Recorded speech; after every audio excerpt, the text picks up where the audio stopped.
Bismillahir Rahmanir Rahim. In the name of God, the entirely merciful, the especially merciful. Assalamu alaikum wa rahmatullahi wa barakatuhu. Welcome to the Peace Talk, where you learn about Islam and Muslims from Muslims. This is your host, Brother Yasser, and I am here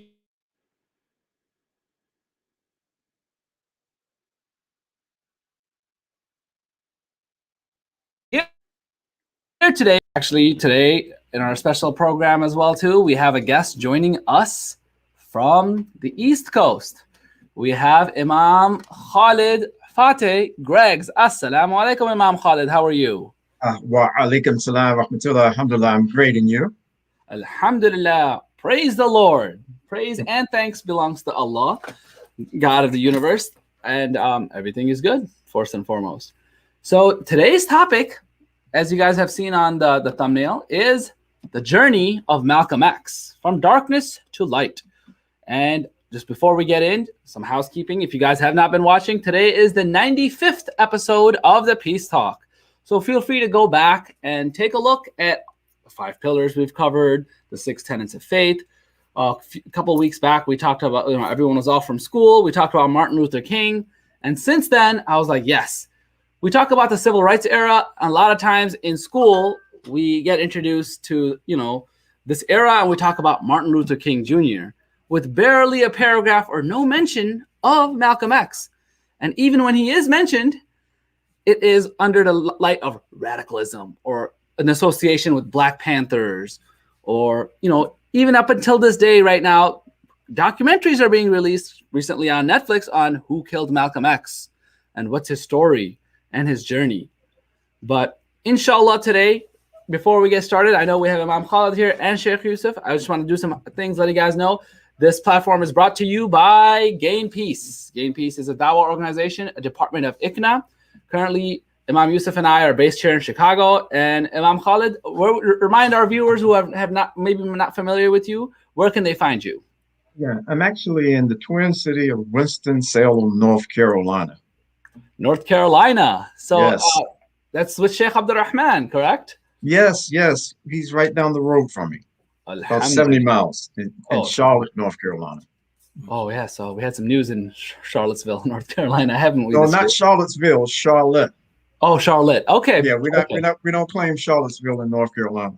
Alhamdulillah. Virginia stuff. Okay. So I did want to just this topic. If this goes on to more than the 30-minute mark today, we are welcome to go into a part 2 and also go into a part 3 if we need to. But without further ado, let's. I wanted to begin with a quote and actually just talk about Malcolm X. I wanted to just kind of mention my attachment to this figure.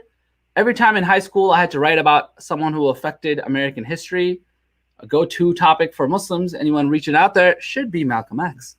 If you have to write a term paper, if you have to read an autobiography, an excellent autobiography written by him by any means necessary, or so many other things that you can follow about. And I would encourage, if there's youth listening or anybody listening, watch the movie. If you're fans of Denzel Washington, watch the movie X. It's about Malcolm X.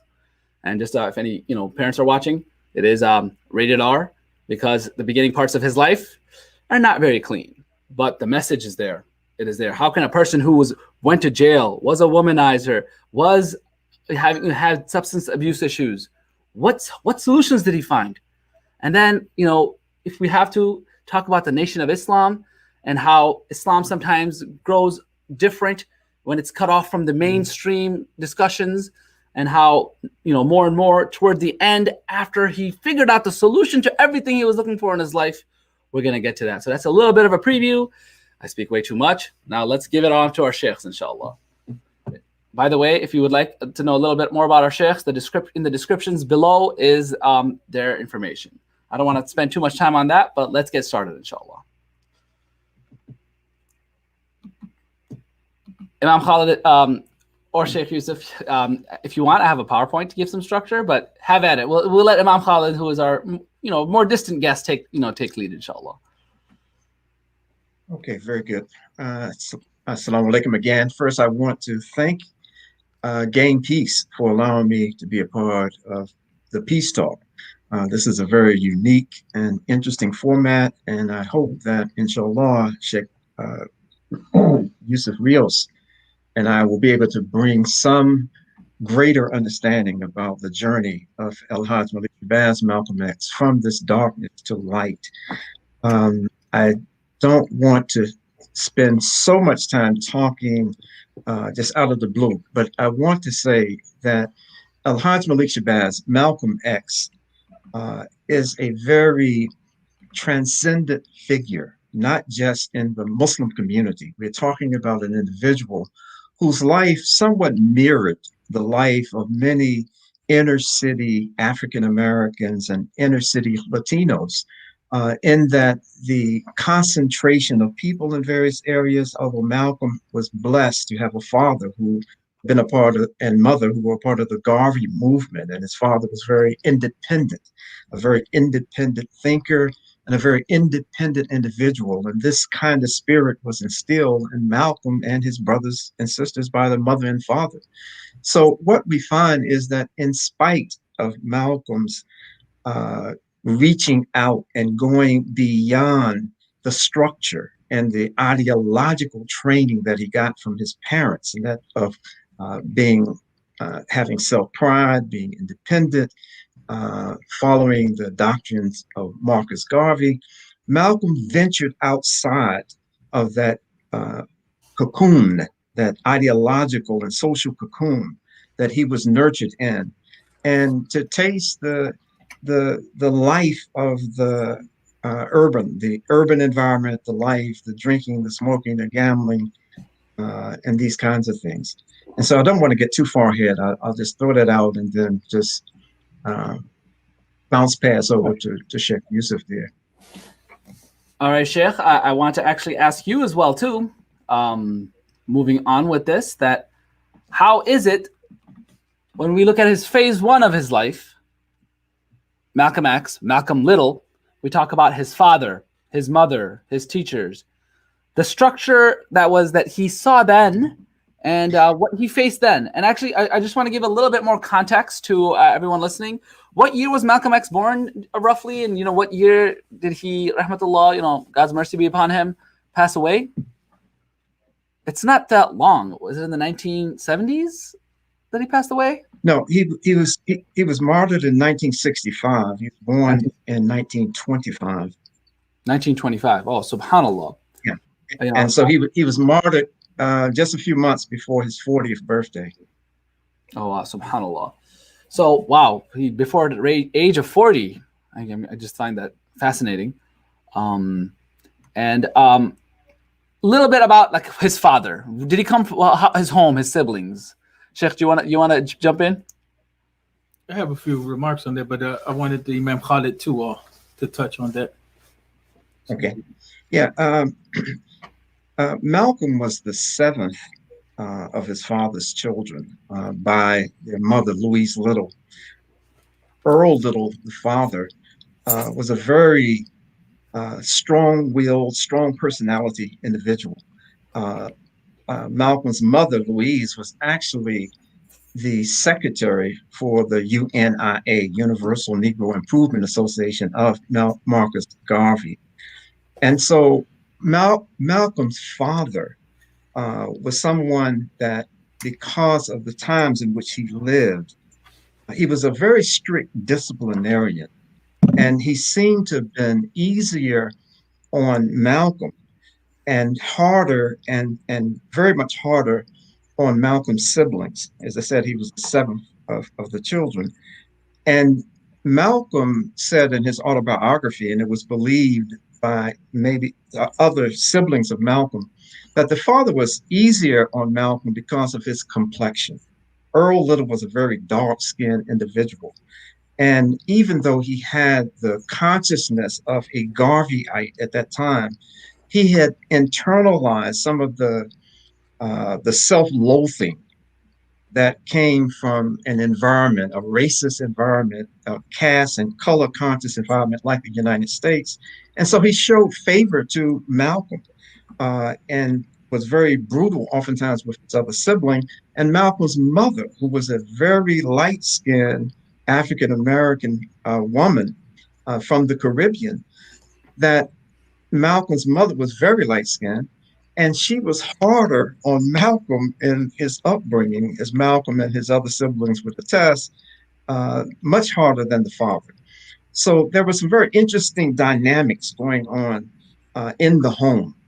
And once Malcolm got of age to be able to go outside of his nuclear family and to experience the world, like in Boston with his half sister Ella Collins, and to be exposed to the nightlife and the inner city life of New York, Malcolm found this fascinating.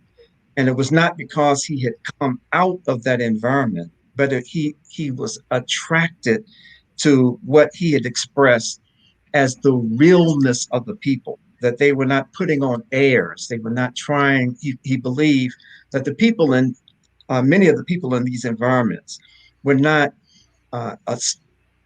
trying to project themselves as something other than what they were. So Malcolm was not, specifically the product of a home that was in the just use the word ghetto, or in an urban environment that would create the kind of tendencies that he developed and acquired later on in his young days, before getting into the street life and having gone to prison.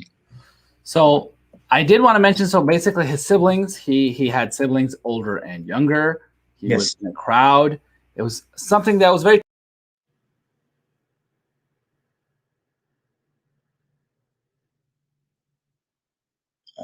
For some reason, I'm not hearing.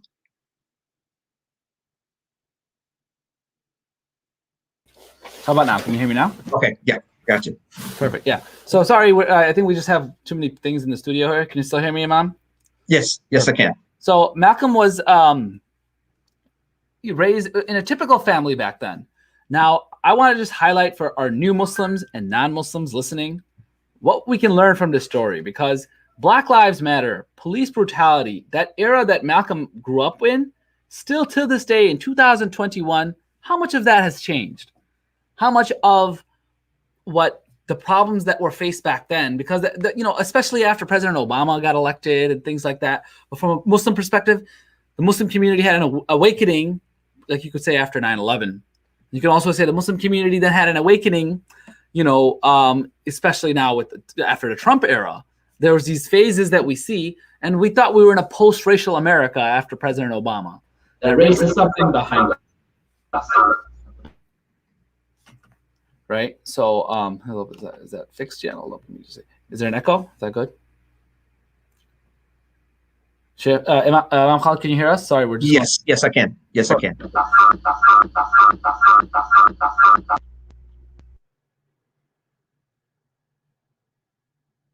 Okay, now I can't hear you.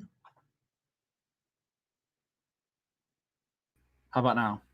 Yes, I'm sorry. Yes. No, it's okay. It's okay. We're actually just experimenting with a few things here. Okay.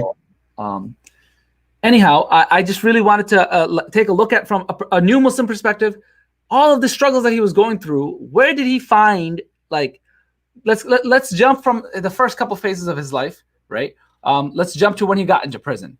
So he was known as Detroit Red. After being known as Malcolm Little, he went through a second phase of his life where he was known as Detroit Red.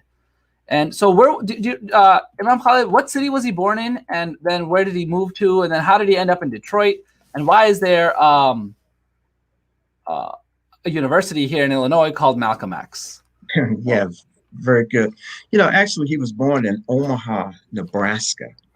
And because as I mentioned earlier, his parents were Garveyites, they moved around, but the primary reason why Malcolm's family moved when he was young was because of the terror, the domestic terror that was directed at his parents because of their Garveyite teachings and their espousing the message of Black pride and not being people or individuals who were just accepting the conditions that were imposed upon African American and Latino people in this country during that era.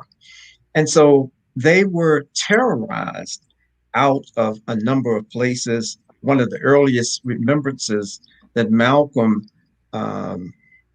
related in his autobiography was that of having members of the Klan come to his mother's house, parents' house, while his father was away, and threatening the life of his father because of the teachings that he was putting forward, as I said, of Marcus Garvey at that particular time.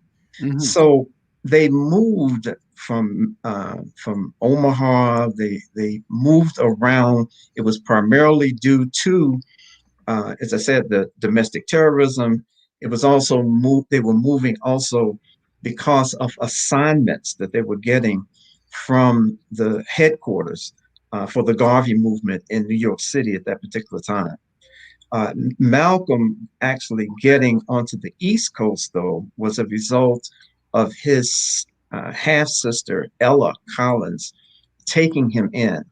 And of course, she lived in the Boston, in Boston, Massachusetts. Correct. I don't want to just make this purely a biography about Malcolm X, right? But I did want to mention that, subhanAllah, like, he was smart as a kid growing up in his teen years. He was excelling at school, and it was literally discouraging words from his, often Caucasian teachers that got him off the path of being an academically excellent person. So he's gone to foster homes. I know his mother was dealing with mental health issues, and he literally also had, I think he one of his first jobs before he kind of got onto the street was he sold sandwiches on a bus. So he traveled from city to city, and he was really good. On a train. Yeah. Oh, on a train. Yes. Sorry, not a bus. Correct. That's Rosa Parks, right? But she didn't sell sandwiches. She didn't sell sandwiches on a bus. And then, then he got onto the street. Now, anything that you want to say about, like, any youth listening right now, or whether you're a parent or you're a young person themselves, what would you say that we can learn from this? Like, looking back at it. There's a few things that are here that are important, I think, to highlight and mention. First, a lot of times there's a lot of emphasis placed on Al-Hajj Malik al-Shabazz, Malcolm X, rahmatullahi alayhi, as being a criminal that transformed his life, and then he found Islam. But his life overall is a perfect exemplar or model of what has happened in specific within the U.S. and what has happened to some Black families. In that, you find a two-family households, a two-family headed household. In the context of Malcolm's family, they were a religious family, and you see where certain social dynamics have an impact on the family and on individuals of the family. And that's important because a lot of people like to confuse the Black community with criminality. They like to associate the two, like if they're, genetically tied in, and they refuse to look at what has happened throughout the decades, especially when we start talking about pre-segregation and post-segregation, the challenges that the Black family has encountered.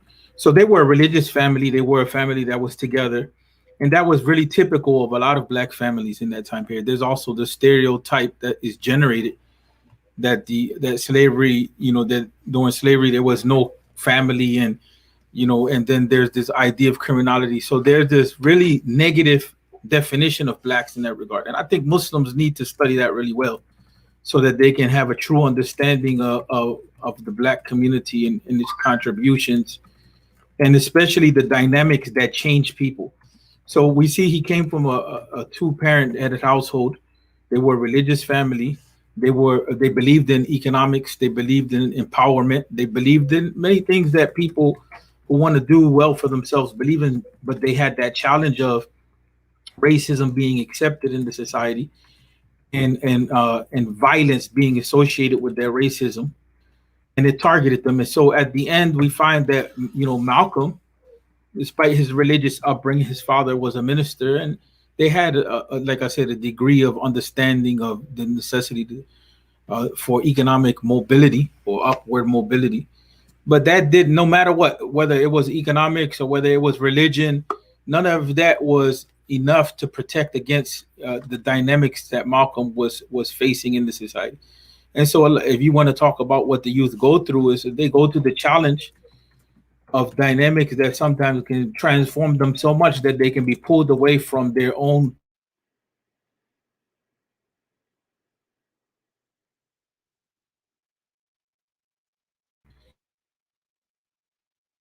in which they have to rediscover themselves. And that's really what Malcolm had to do. It's not that he was this irreligious criminal that eventually he came into Islam and Islam made him this great person. You see, you just mentioned yourself, he was a prodigious, very intelligent youth. But the society really didn't want him to expand and develop in that way. This is, like Imam Khalid said, it was a caste system approach. So we have to realize, Muslims have to realize that people's breakdown is not always because they're moral failures or they don't have any sort of belief. There's challenges that we have in the community that have to literally be addressed in order to create environments that are healthy for people, right? And I think that that gives us a different dimension about our obligation of faith, to create, conditions which will allow people to flourish. It's not just enough to tell people to believe or to tell people to purify their hearts, but we also have to have these conditions in our society which allow people as human beings to flourish. And when those conditions are not there, they create challenges. It could be what we saw in the 80s, our environments being hit with, cocaine and then crack, or what we're seeing now in the 2000s with our environments being hit with dispensaries, marijuana dispensaries, and heroin. We see in this area that we're in, where the Ikhlas Center is in, we see people, European Americans actually begging for money because many of them are addicted to heroin. So it shows us that, it's necessary for us to be involved in the society and want to create those conditions which allow youth not to be challenged. When I was growing up, cigarettes, you can go and buy cigarettes, and the commercials were targeted to the youth. And then they changed that. Society literally decided to change the laws, and it made it illegal for youth to be targeted in that way. And in this time period, our youth are targeted with sexuality, with a lot of different things that they have to struggle with. That, and it makes it difficult to be a youth. And we see the result. You know what I'm saying? The result was Malcolm was literally pushed away from his ambitions, and he was pushed into a situation which it made him internally collapse, and then he had to rebuild himself. And we find that's the case with some of the youth, and we see that in the UK, we see that in England with the Southeast Asian community. A lot of them are struggling with these issues. We see that in some of the major cities. When we look at in New Jersey with the Palestinian youth, we see what's going on in Minneapolis and the Twin Cities, Minnesota, with the Somali youth and the gangs and so on and so forth. And we see it even in Chicago with some of the youth here, and they don't necessarily come from the African American community. But the point being is that you can be changed by your social conditions, and you can come from a good family and still, become prey to those conditions. And these are things that as a community we have to focus on. That's why dawah and education can't just be focused on ideas, but it has to be literally focused and rooted on helping people develop, and also striving from the justice side to create conditions that allow people to grow and don't take away from their growth. Correct. And first of all, I want to that was amazing. I want to apologize. Just we're having some bandwidth issues here at the Ikhlas Center. We're doing renovations, and I guess having 3 people or our testing we have a little bit of issues. But normally, if you're joining us for the Peace Talk, where we learn about Islam and Muslims from Muslims. I did want to, subhanAllah, point that out, that let's get up to the point where he ends up in prison, because this is a journey from darkness to light. Why do we say that? It has to do with the transformative nature, the phases that Malcolm has gone through in his life. And I do apologize for, I know you're just hearing Sheikh Yusuf and myself right now, but I want you guys to all just to think, every single person who is a new Muslim or a non-Muslim, they're on that journey somewhere. Oftentimes, we Muslims, we don't realize that everybody has a past, and like the worst in Jahiliyyah are the best in Islam. And we can even see that in our companions with Umar radiallahu anhu, right? And we see how amazing he was as a companion. And the story of Malcolm X, as he moves on, a year's worth of being on the streets, of getting, he had, I think, he had many women, and he had, he was married to, or almost like, he was around, I think there was a white person that he was around, and there was a lot of these ideas that were being thrown around that back then. We're not past them right now, but he ends up, I think, being caught for something. What is it? Burglary, breaking into a house or a car. A lot of things that people would say, the story of Malcolm X, you have to read it till the end. You cannot just like our stories too. Allah subhanahu wa ta'ala, God Almighty, you can, our deeds and then what happens at the end. Our deeds at the end, our latter deeds count more. So you can be a righteous person your whole life, and at the end you can mess it up. You can, in your old age, start, backbiting, doing ghibah, being, like doing something else that, like, everything that you work so hard to amass in your life, don't ruin it in your old age. We pray to God, oh Allah, please, when we get old, please keep us sane, keep us, still practicing. I mean, inshallah. And Malcolm X too, like, before we get to that, like, is there anything you want to cover before he ends up in prison, and then what he does in prison, before we get to the nation or anything like that? Imam Khalid? Yeah. Sheikh Yusuf has said made some very dynamic statements, and you have as well. I think that it's extremely important for us to understand, and I'm just reiterating in just another way what has already been stated, and that is that the qualities that Malcolm had were not qualities before going to prison and after prison and becoming the transcendent figure and iconic figure that he became at the time of his martyrdom at the age of 39. These qualities were just refined and polished in him.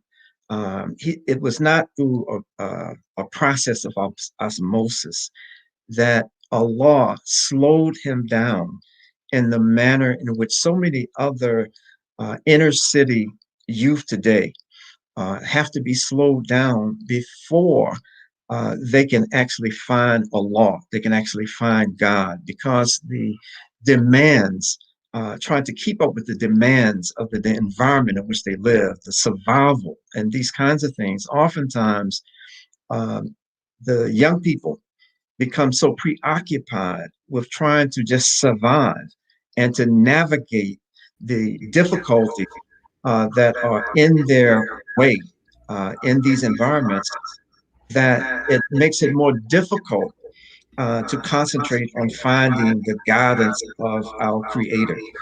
And, so Malcolm was, in my humble opinion, Malcolm is a very good example of an individual like that. Some of the most, I've had started working in federal and state as a volunteer and all the way back in 1992, and going in and out of these institutions. And I would have to say that some of the most brilliant, some of the most the brothers that I've met who have some of the greatest understandings, that Allah subhanahu wa ta'ala has blessed them with hikmah, with wisdom, to understand the practical application of this way of life and how it can be used as a guide, as a tool for liberation for us individually, liberating ourselves from those vices like Malcolm got consumed by before going to prison and joining the Nation of Islam. That Islam is a process that we can use, as Sheikh Yusuf has said, we can use these tools that are given to us to navigate. They are not just abstract ideas. And Malcolm was the embodiment at every phase of his life. And we're talking about now this period of going to prison, while in prison in Massachusetts as a result of organizing a burglary ring. And in that ring, he had two white women, as you alluded to earlier. One was one that he had a romantic relationship with, and the other, I think, was the sister of this woman. And when Malcolm was actually sentenced, he and his accomplice, Malcolm Jarvis, in the Malcolm X movie, he's referred to, and in the autobiography, as Shorty. But his name was Malcolm Jarvis. And when he and Malcolm Jarvis was sentenced, Malcolm said that I got 8, and we got 8 to 10 years, not because we were first time offenders, not because we were violating the law. We got sentenced to 8 to 10 years as first time offenders, or first time being convicted of something, because we would had the audacity to date white women. So our sentence was related to was a manifestation of the inequities that the racist caste-like system that existed in the United States at that time. This is why Malcolm believed, and I believe as well, being someone who grew up in the South and having racial uh, interracial dating being something that was taboo and punishable by many earlier who might get lynched for that. So Malcolm's being slowed down and looking for a way out. How do I get out of prison in a shorter period of time? One of his brothers, actually, his two of his sisters and two of his brothers had actually joined the Nation of Islam, still out in the Midwest. And his brothers began to visit him. As they visited him, one of the attractions that Malcolm heard about the Nation of Islam was, look, bro, if you stop eating pork and just follow what I'm saying to you step by step, just first thing, don't eat any pork, swear off pork. This Nation of Islam will be a means for you to get out of prison. And Malcolm expressed, not just in his autobiography and other interviews, that this was the reason, the first thing that attracted him to the teachings of the nations. He saw it as a way for him, a gimmick to get out of prison. But, Allah had another plan for him that was much bigger and larger and profound than his joining the Nation of Islam as an incarcerated individual. The plan was a much bigger one, but he had to be slowed down. And I emphasize this because it's such a similar plight of young African Americans in this age of mass incarceration that we have been suffering from for so many decades now, where for the slightest offense, that clause in the 13th Amendment that allows slavery if a person has committed a crime. It freed enslaved people, but it also left the door open to say, well, if you go to prison, if you committed a crime, you can live under conditions of enslavement. And this is what, by a tremendously disproportionate number of people, that African American youth and Latino youth are locked up in these prisons in disproportionate numbers to their population in the society, and it's something that any young person, whether or not they are committing crimes or not, they can get trapped in this system. Correct. SubhanAllah. I did want to real quick. I know we're kind of coming close on time, but you know what? I'd rather break this up into a multi-part series. And also, if there's any ayat of Qur'an, Sheikh and Imam, if you have anything that comes into mind that anyone can go back to, and I would encourage our viewers who are watching, that even our Arab brothers and sisters and our Desi brothers and sisters and people from everywhere, Latino Muslims and new Muslims, why should we study this man? I know this is just a casual show where you just watch, but I would say do some homework. Do your homework. It's, recently I've been, I think Imam Khalid mentioned it, like, yes, this is something that, is relevant to all of us. racism has not gone. I think he said the word lynch, and I was like, so, when the store, the protesters stormed the White House, that word was used again. That concept, it's not something from the 1930s that his father, Malcolm's father, had to be afraid of. It's not something that he in the 1960s had to just deal with. It's actually something that's still alive today. I was watching a challenge of, parents till this week, videotaping themselves when they have a discussion about race with their parents. And the amount of ignorant things that like most people have even heard that like, so you're not going to stand up for Black Lives Matter? And people are saying that they deserve it and all these things. And subhanAllah, you know what? I think we want to start off with like that. Next week, we're going to talk a little bit more about the Nation of Islam. But in prison, like, watch the movie. I would give everyone some homework that go home and watch the Malcolm X movie. Go read his autobiography. Read a pamphlet about him. Watch a few of his speeches, like how he read the dictionary when he was in prison, and when he was in debates at University of Chicago, at Ivy League schools. How was it that he had a massive following? How did he turn the Nation of Islam from 3,000 followers to 30,000 followers? That's a 10-degree fold. How was he opening up Nation of Islam temples in every city right and left? How his message was so relevant, and was America ready for that message then? Is it ready now? And how the maturity came into him. And like, for example, the story of Muhammad Ali and Malcolm X, how they intertwined, and how Malcolm X and Martin Luther King met. I just want to share something for the geeks and the nerds out there, and we'll finish with that. Is the X-Men and the mutants, they're actually based off the civil rights era. The mutants and their fight for equality and things like that. And they kind of use Professor Xavier and Magneto. They kind of talk about this with the Black Panthers and this idea of African Americans being integrated or having their own country, and Nigeria, Liberia was supposed to be. All of this stuff is so interesting that we actually had this discussion as if the people are worthy of being shipped off to another country. Start your own country. It's a failed experiment. Like this isn't. We're not cows. These are and even African American. I want to just kind of. I know that we're going close to time. I want to wrap up, but I did want to just. What do we want to talk about Monday? And then if we need to, then finish up on Wednesday as well too. Like I want to kind of Imam Khalid and Sheikh Yusuf. Where do you want this discussion to go? If you want non-Muslims or new Muslims listening.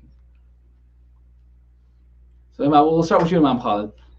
I think it's very important that we frame this discussion in the context of the guidance of Islam, and that as passionate as we may be, Muslims may be about this way of life, there's a portion of an ayah of Qur'an, La ikraha fid din, that there's no compulsion in religion. And then Allah goes on in Qur'an to say, well, why? I mean, what's the reason for this? Because truth stands out clearly from falsehood. And so I think one of the major lessons that all of us need to be able to glean from the life of Al-Hajj Malik al-Shabazz is his accepting the guidance of Allah, the guidance that comes from the Creator, when it was given to him. As we talk in the next episode of this, and we talk about his converting to the Nation of Islam, at that particular time, this is what the Creator put in front of him. But his journey did not end there. And so I think that the solution, as we study the life of Malcolm X, we have to look at it and study it in the context of a constant search, a constant drive to better himself as an individual, but more importantly, to try to be a part, an agent, a change agent for justice and establishing justice in the society. And this is what Islam does. And so this is what Allah bless Malcolm to be able to come through a process that even though it was a relatively short life, just 39 years, it was only 11 months as practicing Islam and by following the Sunnah of the Prophet Muhammad ibn Abdullah, peace be upon him, and following the Quran. He only did this knowingly and consciously for 11 months. And so I think that I would like to see, as we discuss this evolution, constant evolving of our brother, that we remind ourselves that it was not just kind of happenstance, that he just happened to fall into this or to fall into that or to have this experience or that experience, but it was a deliberate, conscious drive Not lose you. on his part to try to find the truth and to embrace that and to make it a part of his life, the life of those in the society around him. Sheikh Yusuf, Rios, same question to you. In the next series that we're going to be doing, whether it's another 30-minute segment or another two after that, what would you like non-Muslims and new Muslims to kind of, come to the table thinking about? Or I think not only non-Muslims and new Muslims, I think that and Muslims too. Both Muslims also need to understand. First of all, Muslims themselves need to properly understand the role of Malcolm. I think a lot of non-Muslims have done deep studies on Malcolm, whether it's Dr. Ova Tashaka or a number of other people. They've done deep studies on the life of Malcolm X. Malcolm X has influenced anything from the organization of social justice groups to the impacting education.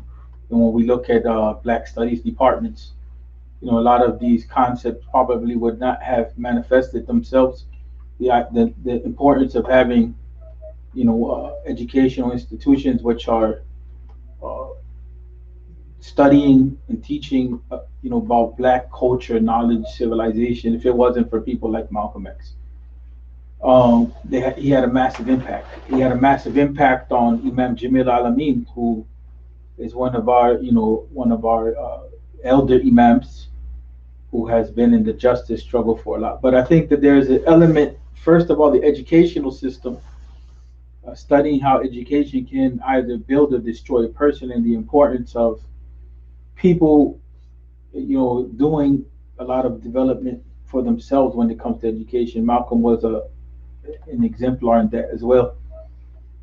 He had the capacity to transcend the limitations of the educational system. And grow into a person that was, cultured and person that had an understanding about the world around him.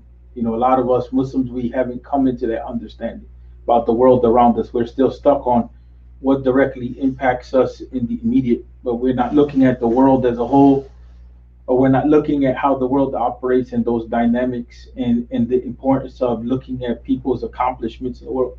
And he teaches us a lot in that regard, with having to have an understanding of the role of history in our lives for our own development, our identity, for our growth, for our understanding about the world, for a sense of pursuit of justice.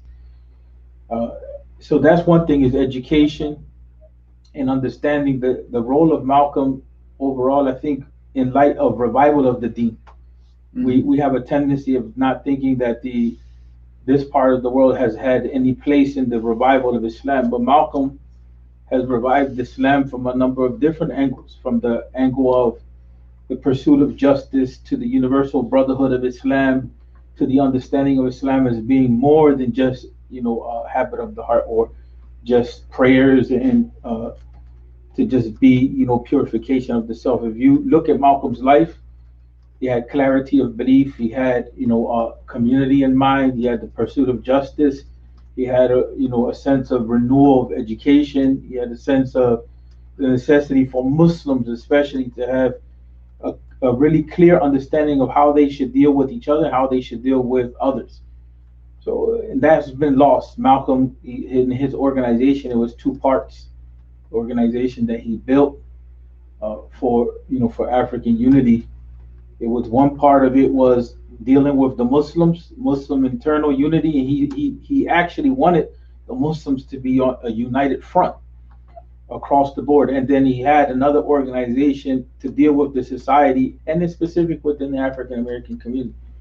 What I would like to see is that that type of platform is brought back, because we don't have an understanding of what our obligations are to each other as a Muslim community, and to the development of each other, and we don't have a clear understanding how we should be functioning in this society. And in specific, I would like to see that that returns back to the African American community, that the Muslim African Americans and the Latinos and even the European Americans, they have a clear understanding, they have an obligation to their communities, regardless of whether they're non-Muslim or not.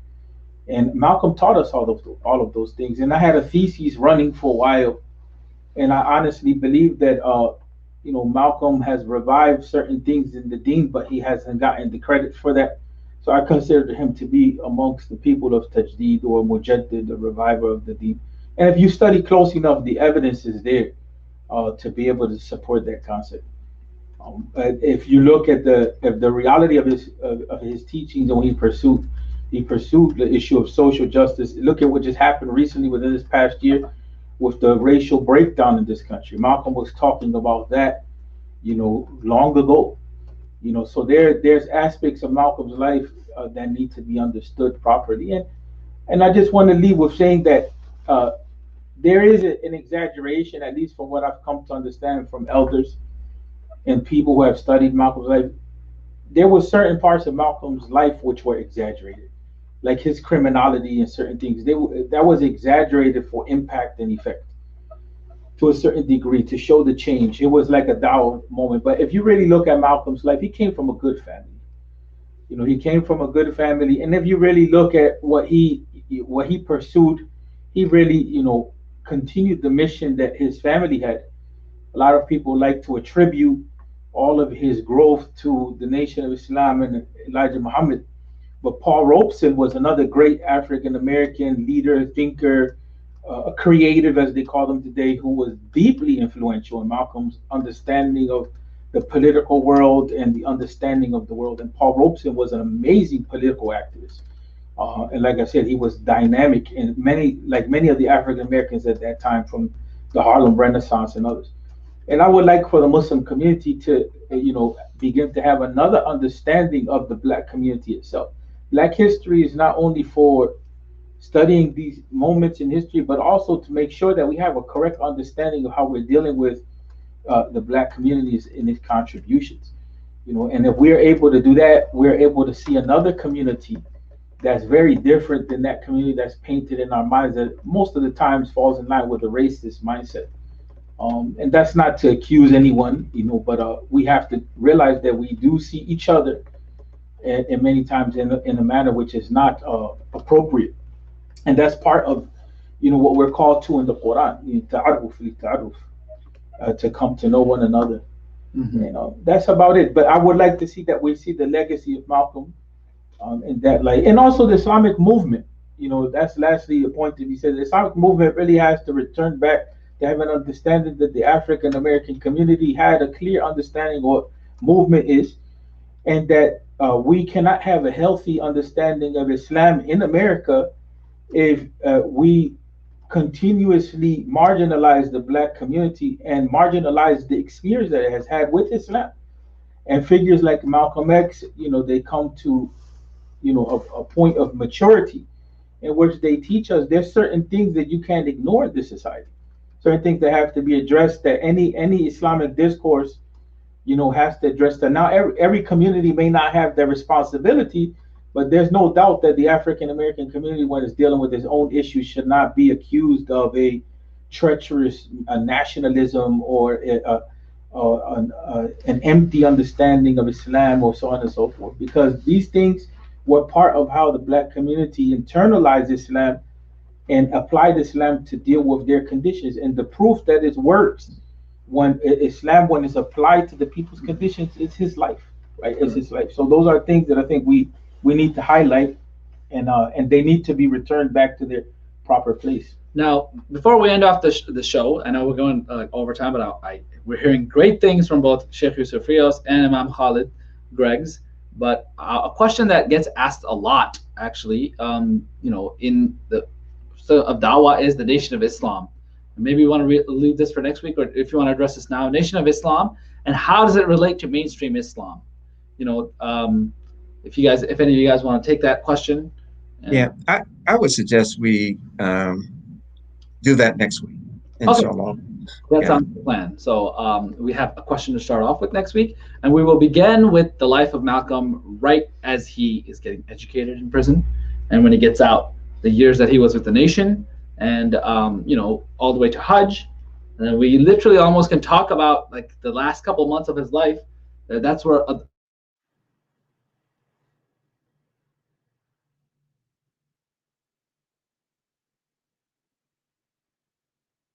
the gem. Hey, so with that, I have a suggestion for Imam Khalid. Because you said maybe running this out to the third 3 episodes. Mm-hmm. Perhaps Imam Khalid can highlight, the organization of Malcolm in the 3rd episode, and really how does that legacy apply to us today, and what Sure. are the things that we can take from it. Alhamdulillah, that would be good. That would be good. Perfect. Alrighty, guys, thank you so much for tuning in. Those of you, the several of us that have joined in live. If you guys have any questions about Islam, feel free to pick up the phone and call 800-662-ISLAM. That's 800-662-4752. You can tune into the show every Monday, every Wednesday at 6 p.m. Central Standard Time, whatever time zone that is for you, hopefully after work and things. And feel free to put your comments. If you see the video, give it a like, give it a thumbs up, share it, and reflect. Remember, one thing I ask for all you guys watching is do a little bit of research and come in next week with some questions ready. So we appreciate all that, wherever you may be watching this, Facebook, YouTube, SoundCloud later, and support us, inshallah, God willing. And let's continue to learn more about this amazing person who, we all should know about to actually understand Muslims in America or Muslims in the world. Join us again next week. And assalamu alaikum wa rahmatullahi wa barakatuh. Alaikum salam wa rahmatullahi wa barakatuh.